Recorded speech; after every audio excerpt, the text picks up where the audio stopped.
साथियों, चैनल हिंदी विषय साहित्य में आप सभी का पुनः हार्दिक अभिनंदन है। जैसा कि आप सभी जानते हैं, अपने इस चैनल पे तैयारी कर रहे हैं हम हिंदी की उच्च स्तरीय प्रतियोगी परीक्षाओं की, और उसी के क्रम में आरपीएससी कॉलेज लेक्चरर एग्जाम की तैयारी के लिए हम सॉल्व कर रहे हैं आरपीएससी द्वारा आयोजित स्लैट परीक्षा के पुराने प्रश्न पत्र। यह प्रश्न पत्र आपके नेट के लिए, RPSC slate, college lecturer, first grade सभी परीक्षाओं के लिए समान रूप से उपयोगी एवं महत्वपूर्ण है। इससे पूर्व 2 प्रश्न पत्र हम प्रैक्टिस सेट के रूप में सॉल्व करते हैं। आज की कक्षा में पुनः हम 50 प्रश्न सॉल्व करेंगे। जैसा कि मैंने आपको प्रथम प्रश्न पत्र को अर्थात प्रथम प्रैक्टिस सेट को सॉल्व करते समय ही ये कहा था कि धीरे धीरे जैसे आप ये सीरीज आगे बढ़ेगी, आप स्वयं देखेंगे कि किस प्रकार पुरानी परीक्षा में पूछे हुए प्रश्न दोहराए जाते हैं, क्रमबद्ध रूप से दोहराए जाते हैं। अब आप जैसे कि मैंने आपको जब नेट परीक्षा के पुराने पेपर सॉल्व करवाए थे, तब भी मैंने आपको कहा था कि आप ये ना सोचिए कि 2004 का पेपर है तो इसे 2021 में हम क्यों पढ़ें। कुछ प्रश्न 2004, 2005 और 6 और 7 के पेपर से भी एज इट इज बिना एक शब्द की बदलाव के रिपीट हुए हैं। तो उसी प्रकार ये पुराने पेपर में आप जब सॉल्व कर रहे हैं तो मुझसे ज़्यादा आप पढ़ाई के टच में, तो आप जान रहे होंगे कि एक बहुत उच्च स्तरीय पेपर है आरपीएससी स्लेट का जो एग्जाम है। बहुत से प्रश्न आपको इजी लगते हैं, लेकिन बहुत से प्रश्न ऐसे हैं जहां से आप अपनी तैयारी का मूल्यांकन कर सकते हैं। यदि आपने अभी तक आचार्य शुक्ल की पुस्तक को नहीं पढ़ा है तो प्लेलिस्ट में उपलब्ध है, पूरी पुस्तक आप पढ़िए, साथ के साथ प्रश्न पत्र ये वाले और साथ ही साथ नेट परीक्षा के पुराने पेपर भी सॉल्व करिए, क्योंकि अब हमारे पास बहुत ज्यादा समय नहीं है। आइए देखते हैं आज का पहला प्रश्न। हिंदी के प्रथम प्रचारक थे। पूछा है प्रथम प्रचारक, तो भारतेंदु काल को जब हम देखते हैं तो वहां पर बहुत सारी संस्थाओं और समाज सुधार संस्थाओं का जन्म होता है। तो उसी क्रम में सही उत्तर है स्वामी दयानंद सरस्वती। ये प्रचारक की भूमिका में है। ठीक है, आगे देखते हैं। प्रथम प्रचारक है, देखिए प्रचारक तो पुरुषोत्तम दास टंडन ने भी इसके लिए कार्य किया है, सेठ गोविंद दास ने भी किया है, महात्मा गांधी ने भी किया है अपने विचारों या लेखों के माध्यम से। लेकिन प्रथम प्रचारक यदि पूछा जाएगा तो सही उत्तर होगा दयानंद सरस्वती। अष्टम अनुसूची में सम्मिलित भाषाओं की अधुनातन संख्या क्या है? वर्तमान में कितनी भाषाएं सूची में शामिल है? 8वीं में 22। कौरवी का अन्य नाम क्या है? जैसा कि मैंने आपको प्रथम पेपर सॉल्व करवाया था, तभी आपसे कहा था कि इसको इस तरीके से भी पूछा जाता है। देखिए ये वाला पेपर है, इसमें पूछा था खड़ी बोली किस का सर्वाधिक उपयुक्त प्राचीन नाम है? कौरवी। तभी मैंने साथ ही साथ आपको बताया था कि इस तरीके से भी प्रश्न बनता है कि कौरवी किसका दूसरा नाम है या खड़ी बोली का अन्य नाम क्या है। जहां पे ऑप्शन आवश्यक है वहीं पढ़ के सुनाऊंगी, जहां याद करने वाली चीज है वहां ऑप्शन नहीं पढ़ाऊंगी, क्योंकि वीडियो को अनावश्यक लंबा नहीं करेंगे। समय हमारे पास बहुत कम है और तैयारी हमें बहुत ज्यादा करनी है। भाषा के अर्थ में उर्दू शब्द का प्रयोग हुआ ईस्वी सन 1755 के बाद। इसको थोड़ा सा रट लीजिए, याद कर लीजिएगा। इतिहास लेखन में सबसे अविकसित पद्धति क्या है? वर्णानुक्रम पद्धति। विधेयवादी, कालानुक्रमी, समाजशास्त्री। सही उत्तर है वर्णानुक्रम पद्धति। ये पद्धति क्या होती है यहां व्याख्या नहीं करूंगी, चैनल पे मैंने नोट्स उपलब्ध करवाए हैं आपको हिंदी साहित्य की लेखन परंपरा के, तो वो 2-3 तो वो जो प्लेलिस्ट है उसमें नोट्स में से आप देख लीजिए, वहां ये पद्धतियां भी मैंने बताई थी आपको और कहा था कि इससे प्रश्न पूछे जाते हैं, वहां इसको समझाया है। बाकी आप नाम से भी जान जाएंगे। आगे देखते हैं। हिंदी साहित्य का आलोचनात्मक इतिहास ग्रंथ के लेखक हैं कौन है? डॉक्टर रामकुमार वर्मा। डॉक्टर रामकुमार वर्मा ने कौन सा लेख लिखा है? आलोचनात्मक इतिहास।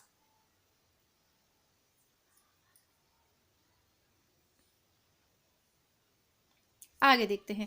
आदिकाल का चंपू काव्य कृति है राउल बेल। चंपू काव्य कृति कौन सी होती है? जिसमें गद्य और पद्य दोनों में रचना की जाती है, वह है कौन सी है? राउल बेल। उक्ति व्यक्ति प्रकरण के रचयिता कौन है?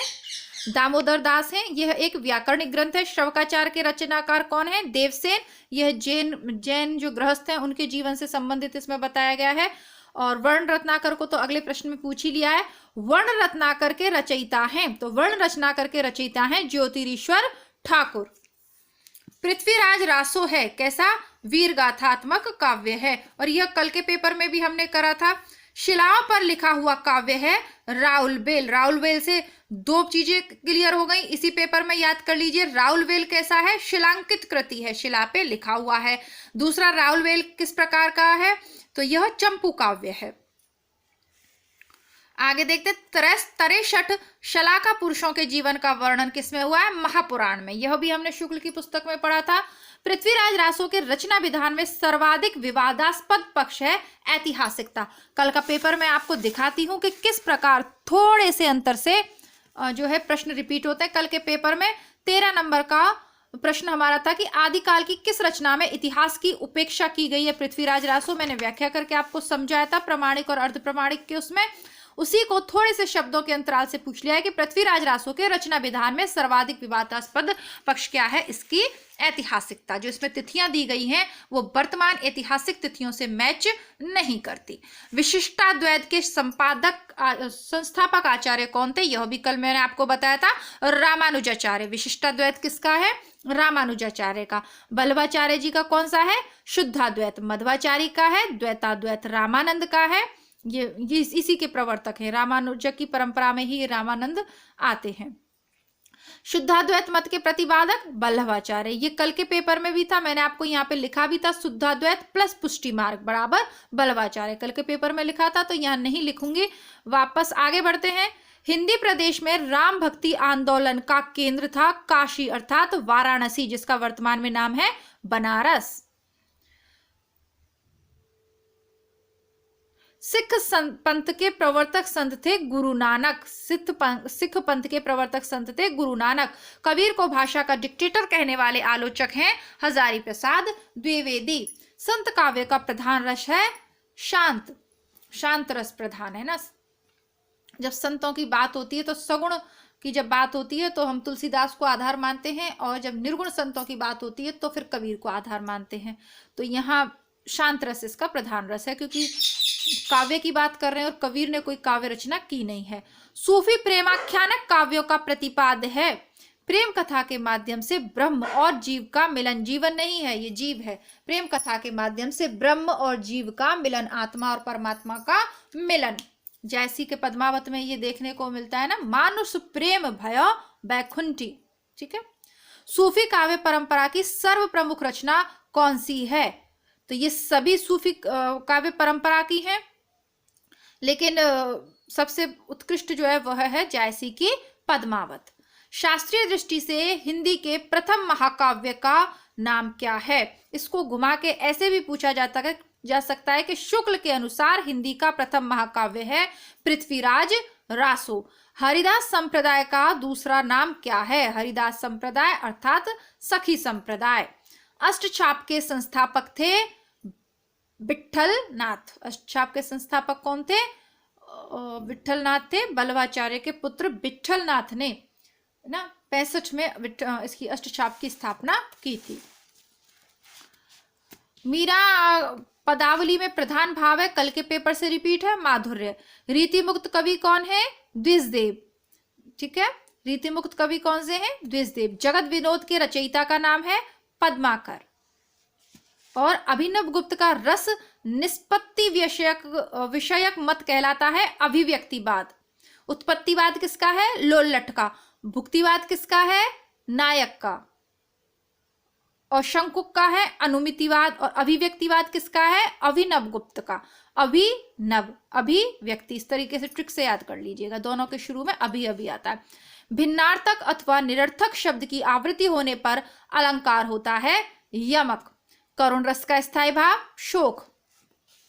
भरतई होई की राजमद विधि हरिहर पद पाए, कबाहु कांजी सिकरनी क्षीर सिंधु विनसाय। अर्थांतरन्यास अलंकार है ना। भरत को राजमद कभी नहीं हो सकता, हरिपद पाने के बाद उसको राजमद कभी नहीं हो सकता। रस सूत्र के व्याख्याकारों में निष्पत्ति का अर्थ उत्पत्ति देने वाले आचार्य हैं लोल्लठ। भरत सूत्र रस के व्याख्याता हैं, कल के पेपर में पढ़ा था। और उनके चारों व्याख्याकारों के सिद्धांत कौन कौन से वो हमें मालूम होने चाहिए। अस्तित्ववाद की अवधारणा के संबंध में सटीक बात यह है कि यह मानवीय स्वतंत्रता का प्रबल समर्थक है। तर्क को त्याज्य मानता है। मानव जीवन को ईश्वर से संयुक्त करता है, परंपरागत जीवन मूल्यों को निष्प्राण मानता है। ये सब गलत है। सही क्या है? अस्तित्ववाद का मतलब है मानवीय स्वतंत्रता का प्रबल समर्थक। अस्तित्ववाद मेरा भी अस्तित्व है, आपका भी अस्तित्व है, आप ना मुझे दबाओ ना मैं आपको दबाऊं। कुणाल गीत के रचयिता हैं मैथिली शरण गुप्त। छायावादी काव्य का गौरव ग्रंथ है कामायनी, और कामायनी का आज से मैंने प्रारंभ कर दिया है। आपके 2 सर्ग लगे हुए, चिंता और श्रद्धा, दोनों आपको प्लेलिस्ट में मिल जाएंगे। एक वीडियो आपको इससे पहले मिल जाएगा, जब आप ये पेपर देखेंगे उससे पहले मिल जाएगा। फिर हमारी रचना बाकी रहेगी राम की शक्ति पूजा, ठीक है, इसको भी कर लेंगे। बाकी आपकी अंधेरे में कविता मुक्तिबोध की जो प्लेलिस्ट है उसमें मिल जाएगी, वहां से देख लीजिएगा। मैंने चैनल पे आपके सिलेबस के अनुसार बहुत कुछ पढ़ा दिया है, बस देर यह है कि आप उसे जल्दी से पढ़ना शुरू करें। आपका दूसरा पेपर हिंदी साहित्य का इतिहास पूरा उपलब्ध है, 2 बुक उपलब्ध है। हिंदी साहित्य का सरल इतिहास पढ़िए यदि आप प्रारंभ कर रहे हैं तो, और यदि पहले से हिंदी का अच्छा ज्ञान है तो फिर शुक्ल को सीधे भी शुरू कर सकते हैं। लेकिन यदि प्रारंभ कर रहे हैं तो पहले सरल इतिहास पढ़िएगा, है ना। जैसे आदिकाल आपने सरल इतिहास से पढ़ लिया, फिर शुक्ल से पढ़िए। भक्ति काल को सरल इतिहास से पढ़िए, फिर शुक्ल से पढ़िए। सब कुछ प्लेलिस्ट में उपलब्ध है। कोई बुक खरीदने की, कोई पैसे खर्च करने की, परेशान होने की जरूरत आपको नहीं है, ठीक है। इसके अलावा जितनी भी कहानी आपके सिलेबस में है सब उपलब्ध है। इसके अलावा जितने भी निबंध आपके सिलेबस में है सब उपलब्ध है। मैं बात कर रही हूँ नेट और कॉलेज लेक्चरर या असिस्टेंट प्रोफेसर भर्ती परीक्षाओं के बारे में। बहुत कुछ है। गोदान सिलेबस में है, पूरा उपलब्ध है। अभी गोदान को शायद आप लोगों के मुझे कमेंट नहीं आ रहे, यदि आप गोदान पढ़ भी रहे हो तो कमेंट नहीं आ रहे हैं, ठीक है। हाँ, इतना जरूर है कि आप शुक्ल की पुस्तक को पढ़ रहे हैं, हिंदी साहित्य का सरल इतिहास पढ़ रहे हैं, साथ ही साथ आप असिस्टेंट प्रोफेसर की तैयारी कर रहे हो, किसी भी राज्य से सेट एग्जाम की तैयारी कर रहे हो या नेट की तैयारी कर रहे हो।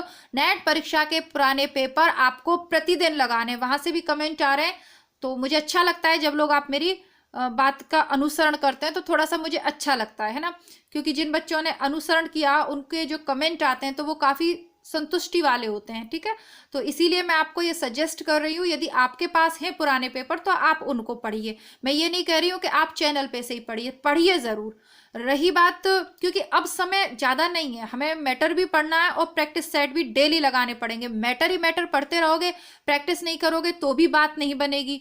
तो और सीटें कम है, कंपटीशन बहुत टफ होने जा रहा है। डरा नहीं रही हूँ, बस समझा रही हूँ, ठीक है। हाँ, अगर आप पढ़ें तो किसी विश्वस्त प्रकाशन के पढ़ें, क्योंकि भले ही प्रतियोगिता साहित्य वाले हों या कोई भी, उनमें गलतियां बहुत हैं। तो अगर आप, इसीलिए मैं कह रही हूँ कि चैनल पे जब पढ़ते हैं तो आप जैसे बहुत से विद्वान भी उन पेपर को देखते हैं, तो कोई कमी होती है तो वो लोग कमेंट बॉक्स में लिखते हैं और उसका तुरंत ही निराकरण किया जाता है। तो इसलिए आप चैनल से पढ़ सकते हैं। बाकी आपके पास जो भी हो वो आप पढ़ लीजिएगा, पढ़िएगा जरूर। केवल प्रैक्टिस सेट मत लगाइए, साथ ही साथ रचनाओं को कवर करिए, दूसरे पेपर को कवर करिए। राजस्थान जीके आपको पढ़ना, सब कुछ पढ़ना है, बहुत पढ़ना है। बस आगे बढ़ते हैं। हिंदी की आधुनिक काव्यधारा के विकास क्रम में 1936 यानी से लेकर 1943 के बीच विकसित प्रगति और प्रवृत्ति क्या है? 1936 है ना, प्रथम अधिवेशन हिंदी का, तो ये प्रगतिवाद का दौर है। 43 के बाद तो प्रयोगवाद चालू हो जाएगा आगे के संपर्क में, लेकिन ये जो दौर है ये प्रगतिवाद का है। आधुनिक काल के कवियों में मुकरियों के प्रसिद्ध रचनाकार का नाम है। जब भी बात पहेली और मुकरियों की आती है तो हमें अमीर खुसरो की याद आती है, लेकिन ये आधुनिक काल के संदर्भ में पूछ रहे हैं तो यहाँ लिखा है भारतेंदु हरिश्चंद्र ने।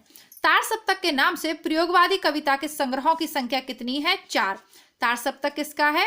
अज्ञे ने 4 तार सप्तकों का संपादन किया है, जिसमें प्रत्येक के अंतर्गत 7-7 कवियों के कविताओं का संकलन है।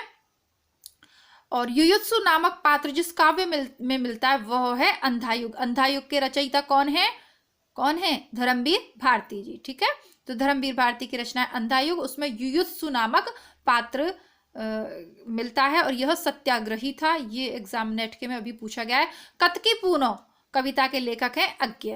राष्ट्रीय काव्यधारा की कृति है भारत भारती, साकेत, यशोधरा, रंग में भंग, सभी मैथिली शरण गुप्त की कृतियां हैं, लेकिन राष्ट्रीय काव्यधारा की कृति है भारत भारती।